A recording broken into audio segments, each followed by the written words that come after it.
மாணவ செல்வங்களுக்கு அன்பு வணக்கம். தரம் 9 தமிழ் மொழியும் இலக்கியம் என்ற பாடத்திலே 6வது அலகாக இடம் பிடித்திருக்கின்ற யார் சிறந்தவர் என்ற உரைச்சித்திரத்தினை தற்பொழுது நாங்கள் நோக்குவோம்.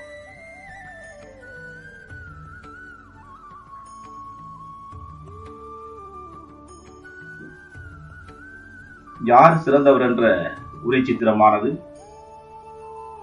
ஆசிரியர் ராணி சிதம்பரநாதன் என்பவரால் எழுதப்பட்டதாகும்.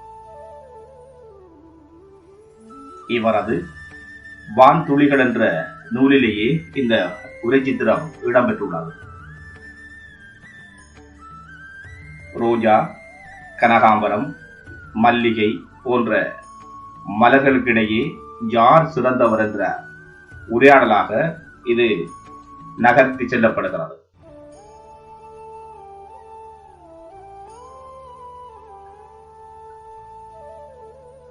ஒவ்வொரு மனிதரிடமும் ஒவ்வொரு தனித்துவமான பண்புகள் காணப்படுகின்றன. எனினும் எம்மில் பலர் தம்மை ஏனையவருடன் ஒப்பிட்டு நோக்கி தற்பெருமை கொள்வதிலேயே காலத்தை கழிக்கின்றனர் என்பதனை மலர்கள் வாயிலாக வெளிப்படுத்தி காட்டுகிறார் ஆசிரியர்.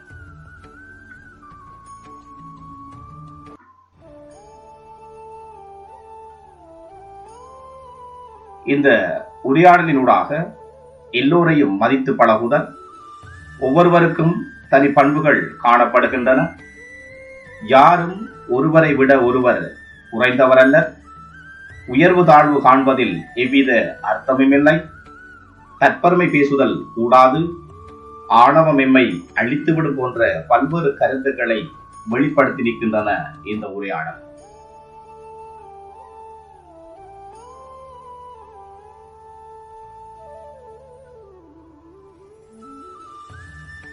ரோஜாவின் கர்வத்துக்கு காரணம் தான் செந்நிற அழகி என்பதனை காட்டுவதன் ஊடாக மனிதர்களிடையேயும் இவ்வாறானவர்கள் காணப்படுகின்றார்கள் என்பதனை இந்த ரோஜா மலரினூடாக ஆசிரியர் நகர்த்தி செல்கிறார். மல்லிகை பொறுமை காப்பது, வாசனை நிறைந்தது, தூய்மையானது போன்ற பண்புகளை கொண்ட ஒரு மலராகும் என்பதனை எம் மனிதர்களோடு தொடர்படுத்தி ஆசிரியர் இந்த கதையினை தொடர்ந்து செல்கிறார்.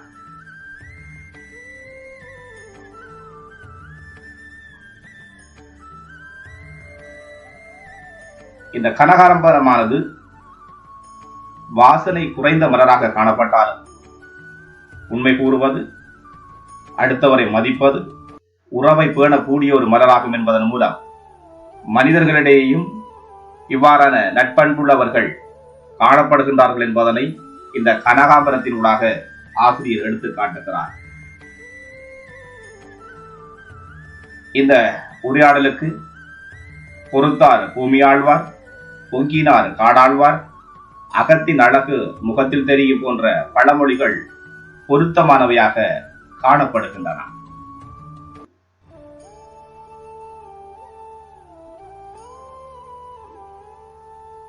அடுத்து நாங்கள் இந்த அலகில் இடம்பெற்றிருக்கின்ற இலக்கண பகுதியினை நோக்குகின்ற பொழுது வினை சொற்கள், வினை என்பது செயலை குறிக்கும்.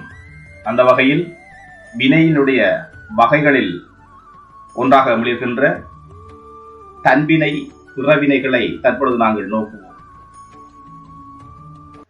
தன்வினை என்பது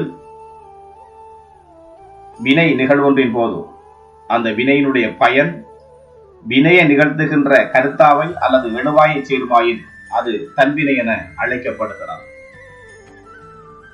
உதாரணமாக, தம்பி சோறு உண்டான், ராஜா மழையில் நனைந்தான் ஆகிய உதாரணங்களின் மூலம் நாங்கள் இதனை தெளிவு பெற்றுக் கொள்ள முடியும். தொடர்ந்து நாங்கள் பிறவினையினை பார்க்கின்ற பொழுது வினை நிகழ்வொன்றின் போது வினையை நிகழ்த்துகின்ற கருத்தாவை அன்றி பிறிதொருவர் அவ்வினையினுடைய பயனை பெற்றுக் கொள்வாராயின் அது பிறவினை என அழைக்கப்படுகிறது. உதாரணமாக, அம்மா சோறு ஊட்டினாள், ஆசிரியர் பாடம் கற்பித்தார். இந்த உதாரணங்களின் மூலம் பார்க்கின்ற பொழுது அம்மா சோறு ஊட்டினார் என்பதன் மூலம் அந்த பயன் பிரிதொருவரை சென்றடைவதை நாங்கள் காணக்கூடியதாக இருக்கிறது. ஆசிரியர் பாடம் கற்பித்தார் என்பதன் மூலம் அதனுடைய பயனை அந்த ஆசிரியர்களுடைய மாணவர்கள் பெற்றுக் கொள்கிறார்கள் என்பதன் மூலம் அந்த துறவினையை நாங்கள் தெளிவாக அறிந்து கொள்ளக்கூடியதாக இருக்கிறது.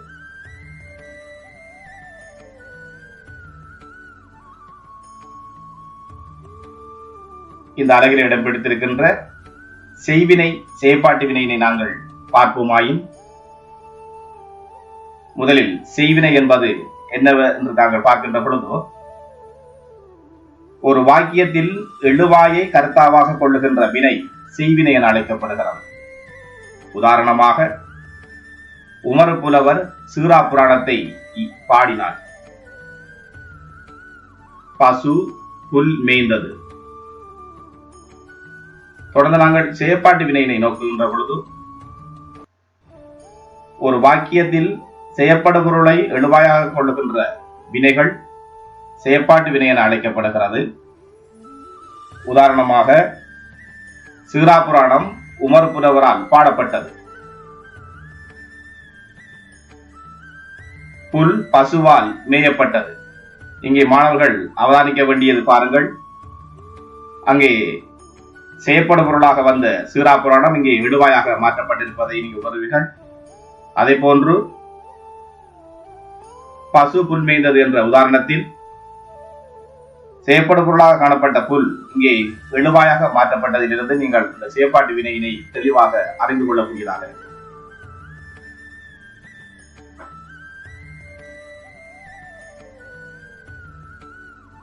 தொடர்ந்து நாங்கள் இந்த அழைப்புதல் என்றால் என்னென்று பார்க்கின்ற பொழுது, நிகழ்வுகள், விழாக்கள் போன்றவற்றுக்கு விருந்தினர், உறவினர்கள், நண்பர்களை அழைப்பதற்காக வடிவமைக்கப்படுவது அல்லது எழுதப்படுவது அழைப்புதல் என அழைக்கப்படுகிறது. இந்த அழைப்புதலானது குடும்பம் சார் அழைப்புதல், நிறுவனம் சார் அழைப்புதல் என இரண்டு வகைப்படுத்தப்படுகிறது. குடும்பம் சார் அழைப்புதல் என்கின்ற பொழுது திருமண அழைப்புதல், பிறந்தநாள் அழைப்புதல், பூப்புனித நீராட்டு விழா அழைப்புதல் போன்றவற்றை நாங்கள் குறிப்பிடலாம். நிறுவனம் சார் அழைப்புதல் என்கின்ற பொழுது பரிசளிப்பு விழா அழைப்புதல், விளையாட்டு போட்டி விழா அழைப்புதல், கட்டட திறப்பு விழா அழைப்புதல் போன்றவற்றை நாங்கள் குறிப்பிட முடியும்.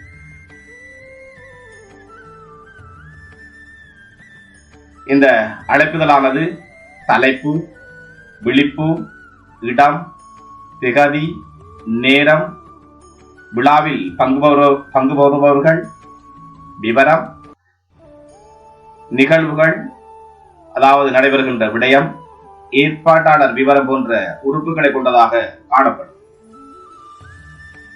இந்த அழைப்புதலானது எழுதுகின்ற பொழுது நாங்கள் சுருக்கமாகவும் நேர்த்தியாகவும் தெளிவாகவும் எழுதப்படல் வேண்டும்.